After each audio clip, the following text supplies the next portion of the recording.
يا صباح الفل على احلى واغلى اخوات في الدنيا، عاملين ايه؟ ان شاء الله يا رب تكونوا بخير واحسن حال. النهارده كده معانا روتين خفيف سريع كده ان شاء الله. روتين البرد، روتين العيا، روتين الناس العيانين. لايك بقى وشير وسبسكرايب، واول مره اشترك انت متخليش عليا باشتراك في القناه وتفعيل زر الجرس عشان يوصلك مني كل جديد بامر الله، وتنضم لعيله الحلوه ونكبر بيكم ان شاء الله. تاني حاجه نصلي على الحبيب. اللهم صل وسلم وزد وبارك عليك يا حبيبي يا رسول الله. ونبدا كلامنا بسم الله. بدانا يومنا عادي بفطار، بس انا ما حبيتش افطر كالعاده. قلت ايه، اخدها كده فاكهه احسن.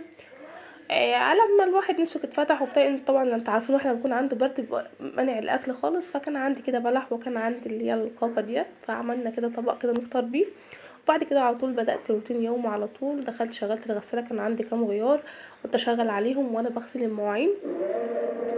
قلت كده شغل الغسالة جنبي، وعلى ما اخلص المواعين والدنيا بره تكون الدور ده خلص واخد انشره على طول. تمام. سبتها بقى، حطيت الاوكسي بتاعي كده وخدت ضربة كده، وبعد كده دخلت هدوم الولاد وسبتها بقى تتغسل عادي. آه، طبعا البيت اللي فيه ولاد ما بيخلصش من الغسيل، ما بيخلصش تنظيف، ما بيخلصش من اي حاجه خالص. فربنا يديمها علينا نعمه يا رب، ويدينا الصحه ونعيش ونعمل لاولادنا، وما نزهقش منهم كده يا رب، ويدينا الصحه ومحدش يخدم ولادنا الا احنا، اللهم امين يا رب. بعد كده بقى كنت انا خلصت المواعين، بس ما حبيتش اشارك معاكم مقطع المواعين عشان ما تزهقوش وما تملوش مني. قلت بقى ادخل خلاص بقى على اجيب كده. خلصت خلاص. بس كنت بملى الازايز بقى، قلت برضو اديكوا حته كده ايه، تشجيعيه كده برضو ايه، واحنا واقفين على حوض المواعين. طبعا وما نسيتش الاذكار بتاعتي والصلاه على النبي والاستغفار وذكر الله ودعاء ليا وكل الناس وجميع المسلمين طبعا، ودعاء لاخواتنا الفلسطينيين، وربنا يحفظهم وينصرهم ويثبتهم يا رب، اللهم امين.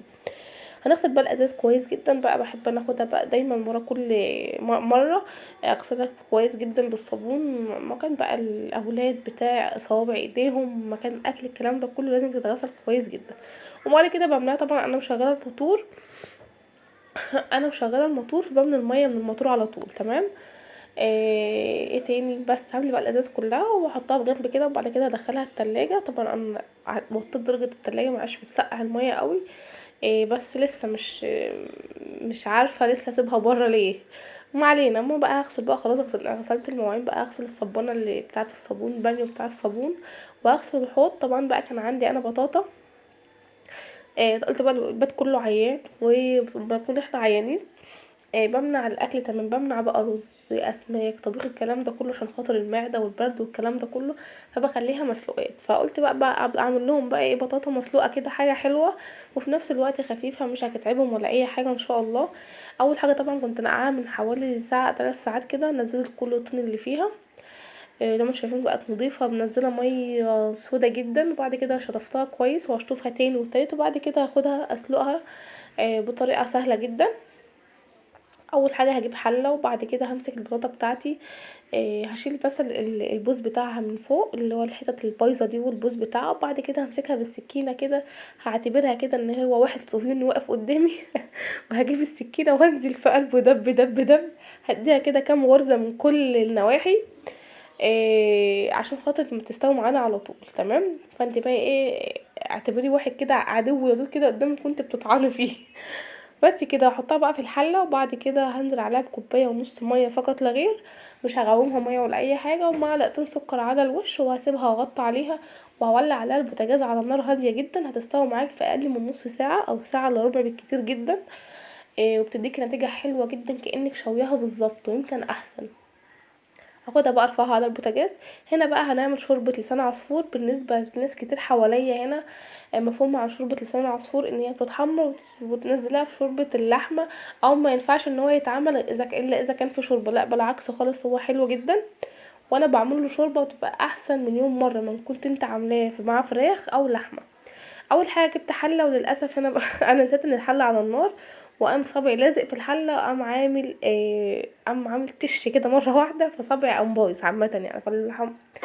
اللهم لك الحمد يا رب، والحمد لله على كل حال. انا بس اللي ما خدتش بالي ان النار والعه.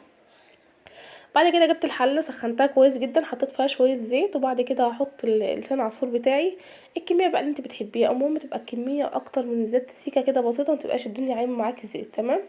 واهم حاجه في المرحله دي بقى كلها التقليب، ان تقلبي تقليب مستمر، بحيث ان اللهم صل على النبي، ان اللون لسان العصفور كله يبقى لون واحد. تمام. هفضل اقلب بقى يمين وشمال لحد ما يديني اللون اللي انا عايزاه.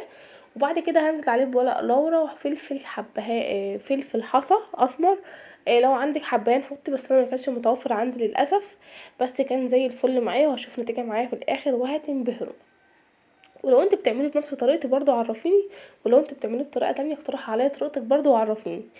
هقلب بقى الورق اللورا مع لسان العصفور كده مع زيت، بيديله بقى طعم وريحه كانك بتطبخي لحمه، محدش هيصدق انك عامله لسان عصفور من غير لحمه. تمام. وبعد كده هقلب بقى، اتفرجي بقى على الريحه وشم الريحه.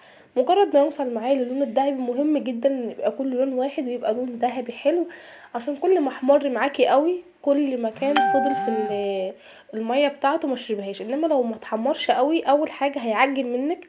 مجرد ما تطفي عليه نص ساعه بالكتير، هتيجي تفتحي الحله هتلاقي لسان العصفور شرب الشوربه كلها. فاهم حاجه؟ انك تحمريه كويس جدا، يكون لونه كله ذهبي، يعني ما هوش غامق قوي ولا فاتح قوي، الدرجه الوسط الذهبي اللي هي اللون الكراميل كده، عارفين اللون ده كده. بعد كده هجيب بصله اقطعها، عندك طماطم حطي، عندك جزر حطي، عندك فلفل حطي، بصي اي خضار حابه تحطيه حطيه، مش هقولك لا. بس انا بستكفي بالبصل بصراحه، لان الولاد مش بيحبوا الحاجات الكتيره اللي على بعضها دي. بعد كده بقى احط شويه ملح، شويه فلفل اسمر بسيط جدا، سنه كزبره، نص معلقه بهارات فراخ. تمام. لحد كده حلو الكلام. هدوم برضو تشويحه كده كله في بعضه كده مع البهارات قبل ما احط الميه ولا اي حاجه خالص. هقلبهم كده تقلبتين بقى، واتفرجي على الريحه والله هتدعيلي. بعد كده بقى هنزل عليها كميه الميه اللي انا عايزاها. هنا الميه بقى بترجع ليكي، احنا مش معانا لحمه عشان تستوي بقى، عايزاها سخنه عايزاها ساقعه براحتك اللي تحبيه. انا هنزل بميه عاديه من الحنفيه، هملاها الحله طبعا كانت معايا كميه حلوه كده، فهحط كميه الميه اللي انا عايزاها وهوطي عليه وهسيبه يستكمل سواء على نار هاديه. انا بحب الحاجه على نار هاديه يا جماعه، بتديكي نتيجه خرافه بجد. هنا بقى كنت بقولكوا صبعي في ذمه الله. هنا البطاطا بعد مرور نص ساعه ما شاء الله كانت داخله على السوا وكانت زي الفل. وده كان شكلها بعد ما خلصناها. فتحت انا كده واحده معاكم مستويه ودايبه ومسكره وفاصله عن قشرتها، في اقل من نص كوبايه ونص ميه. عملناهم على نار هاديه جدا بصراحه، جميله واحسن من الطريقه اللي هي المعتاده اللي انا كنت عملتها معاكم قبل كده، ان احنا نغرقها ميه والكلام ده كله. بالعكس، دي احسن واسهل بكتير. هنا بقى طبق الشوربه بتاعنا ما شاء الله عليه كان زي الفل، لونه كان جميل، شربته احلى، ريحته كانت احلى، وطعمه كان احلى. تعصري بقى معاه نص ليمونه زي ما تحبي. زي ما انتوا شايفين كده البصل كان مستوي وكل حاجه معانا زي الفل، ولسان العصفور كان زي الفل وكان طعمه جميل. طبعا بقى احنا في البرد والولاد تعبانين، فايه بنبعد بقى عن الرز والكلام ده كله، بنقضيها بقى شوربه بطاطس، شوربه لسان عصفور، شوربه خضار، نشا، الحاجات دي كلها. المهم نبعد عن الاكل التقيل عشان خاطر المعده والدور والنزله والكلام ده كله، ما ينفعش معاه اكل. وانا عامه انا وعيلي بنحب الاكله دي جدا. وانا بقى قلت اعمل لهم غدا وفي نفس الوقت حلو بعد الغدا وكده. بنكون خلص الفيديو بتاع النهارده وخلص النهارده. اتمنى تكونوا استفدتوا، واتمنى تكونوا طلعتوا على الاقل بمعلومه واحده، واتمنى انكم ما تنسونوش من صالح دعائكم تدعوا لي ربنا يصلح حالي وحالكم يا رب، اللهم امين. اشوفكم ان شاء الله في فيديو جديد وروتين جديد. مع السلامه.